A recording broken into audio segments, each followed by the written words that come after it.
꽃이 피어있는 길 내 손 잡고 걷는 너. EBS 수능 특강 동아시아사 친구들 여러분 안녕하세요. 반갑습니다. 정선아입니다. 우리 수능 개념 동아시아사 테마와 연표로 이해하는 동아시아사에서 여러분 만났고요. 연계 교재 강의에서 드디어 또 만나게 되었습니다. 수능 특강 동아시아사 여러분들과 함께할 저는 동아시아사 정선아입니다. 우리 친구들과 저는 사실 한국사, 동아시아사 두 과목에서 이렇게 만나고 있고요. 동아시아사 지금 올해 이 3학년 라인에서 여러분들과 수능 준비하면서 함께 하고 있어요. 참 동아시아사 매력적이죠. 근데 참 선택하기가 쉽지 않은 과목 중에 하나입니다. 너무 재밌어. 근데 그렇게 재밌고 막 문제 푸는데 문제도 되게도 어려워요. 그래서 많은 친구들이 사실은 아직도 고민하고 있는 게 너무나 당연하고요. 한 번을 2학년 때 배운 친구들 혹은 3학년 때 배울 거기 때문에 이 과목을 해야겠다라고 생각하면서 고민하고 있는 친구들 많이 들어왔을 겁니다. 오늘 OT 그리고 수능 특강 강의를 보면서 우리 친구들 공부해보면서 이 과목 해도 되겠다라고 하는 자신감, 확신 가질 수 있기를 바랍니다. 여러분들과 저는요 2019학년도 수능 특강 동아시아사라고 하는 이 한 배에 탄 운명 공동체입니다. 참 그렇네요. 이 동아시아사라고 하는 과목이 제가 되게도 좋아하는 과목이거든요. 그래서 이 강의를 맡을 때, 수능 개념 강의를 처음 맡을 때 제목을 정하잖아요. 수능 특강은 딱 교재가 있습니다. 근데 수능 개념은 제 교재를 가지고 하지 않습니까? 이 이름을 정하기 위해 진짜 서울 시내에 동아시아사라고 하면 무조건 이름이 탑3 안에 드는 선생님들 다 모아가지고 고기를 구우면서 동아시아사의 아이덴티티에 맞는 이름을 공모한다. 제발 이름 끝내주는 거 한번 지어보자. 머리를 맞대고 해서 나온 게 동아시아사라고 하는 과목의 속성과 관련해서 테마와 연표로 이해하는 동아시아사였어요. 그렇습니다. 동아시아사라고 하는 과목은 테마, 즉 주제사, 그리고 이 주제사를 중심으로 동아시아의 여러 지역과 국가를 엮어가는 관계사. 그런데 절대로 시기를 놓치면 안 되는 그런 연대기적, 연표를 통해서 그 시기적, 시대적 흐름을 알아야만 하는 이러한 것들로 가로와 세로가 얽히고 설켜 있는 굉장히 복합적이고 매력적인 학문입니다. 이 동아시아사 여행 할 준비가 되어 있습니까? 그럼 바로 여러분들 시작하겠습니다. 수능 특강 동아시아사 드디어 출시됐어요. 교재 준비했죠? 테마 연표로 이해하는 동아시아사 들은 친구들이 사실 이런 얘기들을 막 해줬어요. 선생님 동아시아사 해야 될까 말아야 될까 고민 많이 했는데 함께 하면서 굉장히 자신감 가졌습니다. 같이 가볼게요. 열정이 느껴집니다. 잘 정리됐어요. 수능 특강 때 또 만나요 막 했습니다. 현재 역사교육과 다니는 친구가 남겨준 후기도 있어요. 역사 대학생이 됐음에도 불구하고 자기가 부족하다고 생각한 거 여기를 통해서 이렇게 배웠다. 좋다. 약속할 수 있어요. 동아시아사의 정체성에 맞는 그 강의, 그리고 우리 친구들이 원하는 그 등급 끝까지 함께 책임지고 가도록 하겠습니다. 저는 지금 현재 EBS에서는 한국사와 동아시아사를 담당하고 있고요. 3학년 강의를 하고 있습니다. 서울대에서 역사교육을 전공했고요. 그래서 학교에서 동아시아사, 세계사, 한국사 다 가르치고 있고요. 지금 서울에 강남구에 있는 경기고등학교에서 교사를 하고 있고요. 5년마다 계속 학교를 옮깁니다. 그래서 계속 서울 시내에 있는 공학도 갔다가 남고도 갔다가 그렇게 해서 지금 계속 고등학교에서 입시를 담당하면서 여러분들과 함께 공부하고 있습니다. 그동안 EBS에서 수능 특강 연계교재 연계교재잖아. 연계교재 수능에 나오는 거잖아. 70% 수특이랑 수완을 계속 썼어요. 과목은 한국사도 썼고요. 동아시아사도 썼는데 동아시아사를 훨씬 오래 썼습니다. 그래서 동아시아사 참 자신 있고요. 너무 재밌어요. 교과서는 세계사를 쓰긴 했는데 이쪽에서도 동아시아사, 동양사 쪽을 주로 하고 있습니다. 어떻게 시험이 출제되고 어떻게 지필이 되고 지필자들이 어떤 의도를 가지고 썼는지 누구보다 확실하게 분석하고 확실하게 알 수 있는 아는 사람, 여러분들과 함께 수능 특강 동아시아사도 그렇게 한번 해보려고 합니다. 저는 강의의 판서를 이런 식으로 쫙 구조화해서 정리해 드리는데 솔직히 말해서 수능 특강은 문제도 풀어야 되기 때문에 이렇게 완벽한 구조화된 판서까지는 못 드려요. 다만 핵심 키워드만큼은 판서를 해드립니다. 그래서 우리 친구들이 교재 막 그냥 외우는 것이 아니라 교재에 중요한 것들 먼저 키워드를 정리하고 교재를 볼 수 있게 할 거고요. 선생님, 그럼 수능 개념 때에 비해서 저희 개념 정리 부분이 좀 약하잖아요. 네, 그럴 수 있어요. 조금 이따 설명하겠습니다. 그런 친구들을 위해서 수능 개념 때의 필기와 판서 역시 자료실에 함께 올리도록 하겠습니다. 이러한 판서와 필기 노트, 개념을 충실하게 담은 필기 노트를 여러분들 자료실에 손필기 노트들을 쭉 올릴 테니까 우리 친구들 수능 특강 정리하면서 구조화된 필기와 판서가 필요할 때 같이 참고하면 돼요. 그러면 동아시아사라고 하는 과목은 어떤 과목이냐? 간단하게 얘기가 좀 필요합니다. 이런 과목이에요. 한국인들은 한국사만, 중국인들은 중국사만, 일본인들은 일본사만이 아니라 국가와 민족의 틀에서 보던 역사에서 한 걸음만 더 문을 열고 나가서 조금만 더 지경과 관점과 안목을 넓혀가자라는 게 동아시아사라고 하는 과목이 탄생하게 된 배경이에요. 어떤 것 하나도 한 나라에서 해결할 수 없어요. 북한 핵 문제 한 나라에서 해결 못합니다.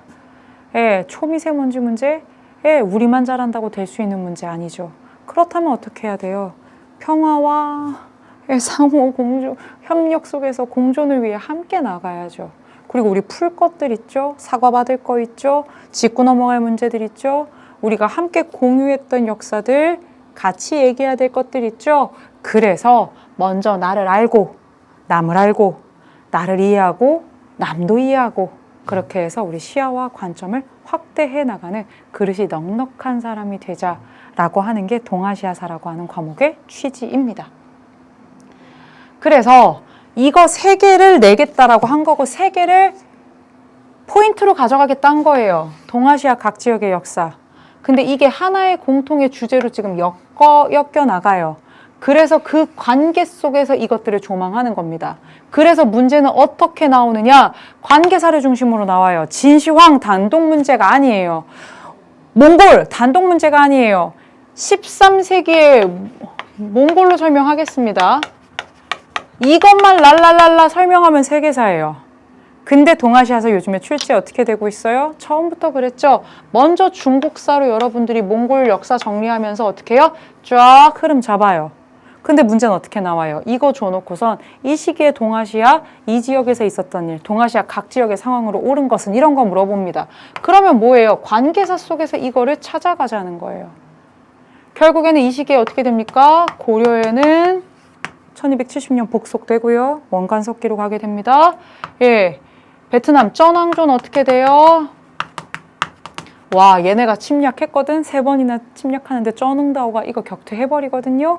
그 다음에 일본은 어때요? 가마쿠라 막부 때인데요. 태풍 불고 막 이래서 어떻게 돼요? 이 몽골의 원정을 막아냅니다. 그러면서 신고의식이 막 생기죠. 이거 제시문 주고 이거 3개 중에 하나를 물어보는 형태로 지금 시험 출제되고 있고요. 그래서 관계사, 주제사, 지역사 같이 가셔야 되고요.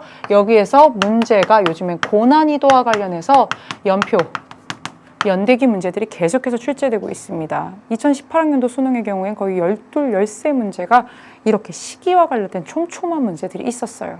억지로 연표 외우면 못 외우세요. 수능 특강 뒤에 연표 쫙 있는데 그거 다 막 우격다짐으로 외우는 친구들이 있습니다. 근데 그럴 필요 없어요. 강의 들으면서 가로와 세로가 만나게 되는 경험들을 할 거고요. 그 다음에 연표를 보시면 그 연표들이 그냥 외워져요. 수능 때까지 외울 수 있어요. 걱정하지 마세요. 그러면 이 사회탐구 동아시아사라고 하는 시험은 선택 과목이에요. 줄을 세워야 되는 시험이에요. 26,000명 정도가 선택을 하는데요. 줄 세웁니다. 그래서 동아시아 각 국가의 사료나 자료를 제시하고 지역사, 관계사, 주제사를 중심으로 묻고 있는데 어쨌건 줄은 세워야 되기 때문에 까다로운 시기 문제들이 반드시 출제가 됩니다. 우리 이거 2등급 맞으려고 하는 과목 아니에요. 이왕에 시작을 했으면 만점 맞고 1등급 가서 안정적으로 여러분들이 이것만큼은 자신 있다 해야 되는데 동아시아사 문제 굉장히 또 까다롭게 나옵니다. 그래서 촘촘하게 꼼꼼하게 공부하셔야 돼요. 끝까지 책임질 수 있고요.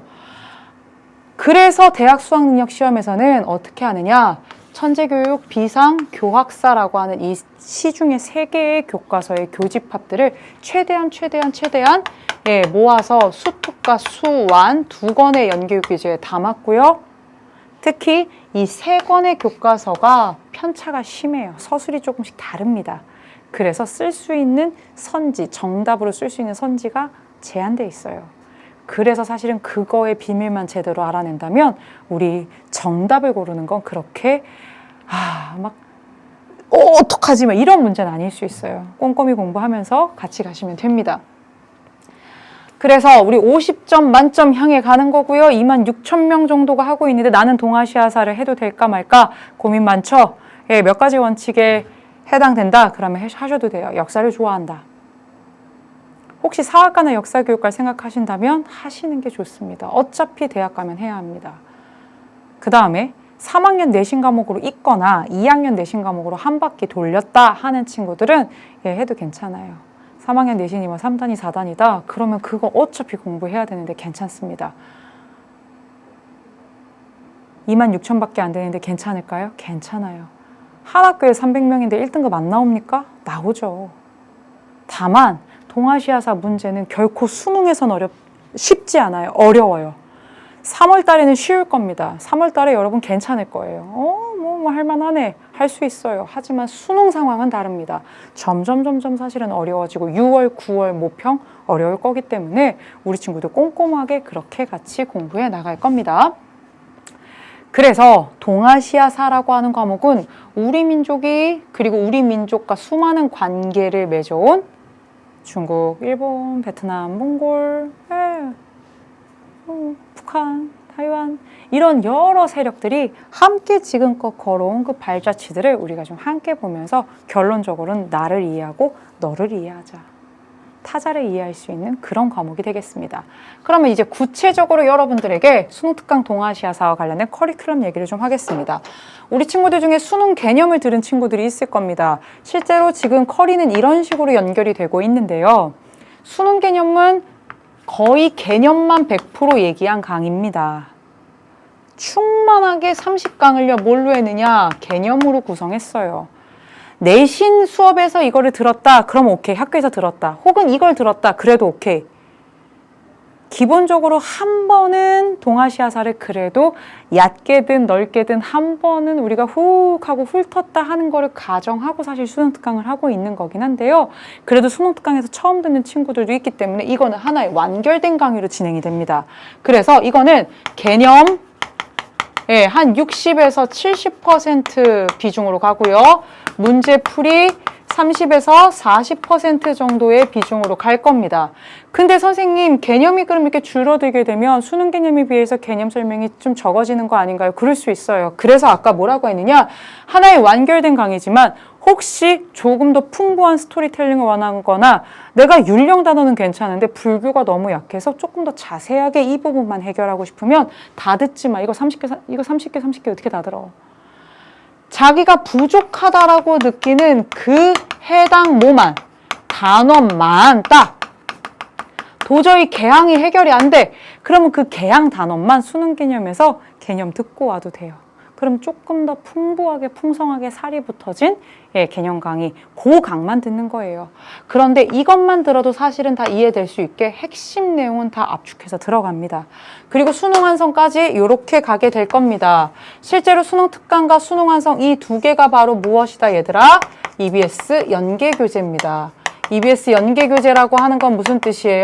대학 수학능력시험에서 70% 14문항 연계해서 출제된다는 뜻입니다. 그러면 수능 특강 수능 완성에서 연계된다는 뜻은 무엇이냐?